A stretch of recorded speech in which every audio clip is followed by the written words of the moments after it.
nejprve jí poprosím, aby tu knihu pokřtila, protože my pořád o ní mluvíme, ale on je to nepokřtěnec, že jo? Musíme nějakým způsobem pokřtít a tím přichází oficiálně, vstupuje do života.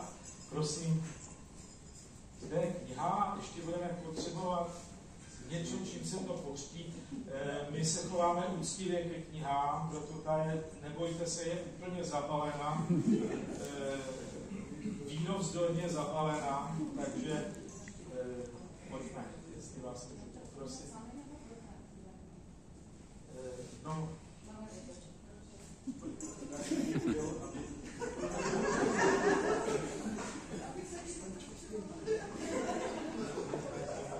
pak vás poprosím o pár slov.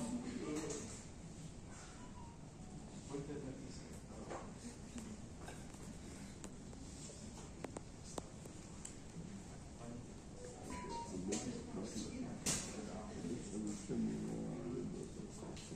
Máme otevřenou, bezvadně. Takže...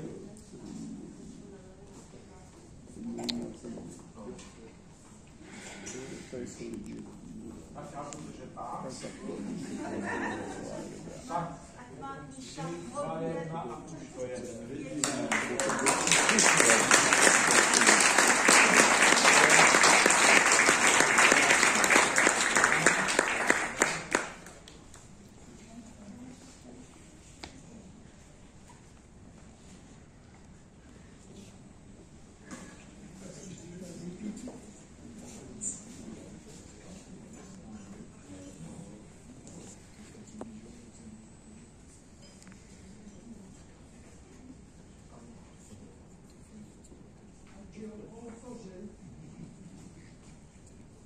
Teď dostanete mikrofon.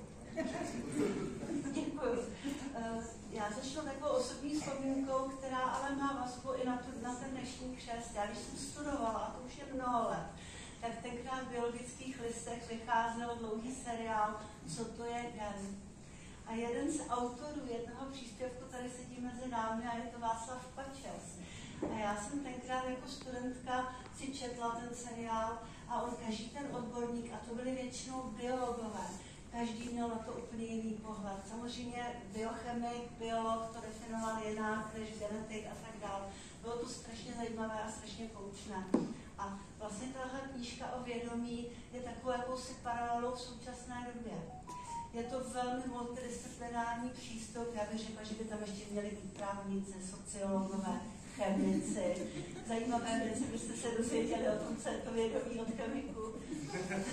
A je to knížka, která je velmi aktuální v tom smyslu, že teď vlastně se velmi rozvíjí umělá inteligence, všichni o ní mluví, málo kdo přesně ví, co to je a co tím chce říci, a to je k tomu vědomí velmi, velmi blízko.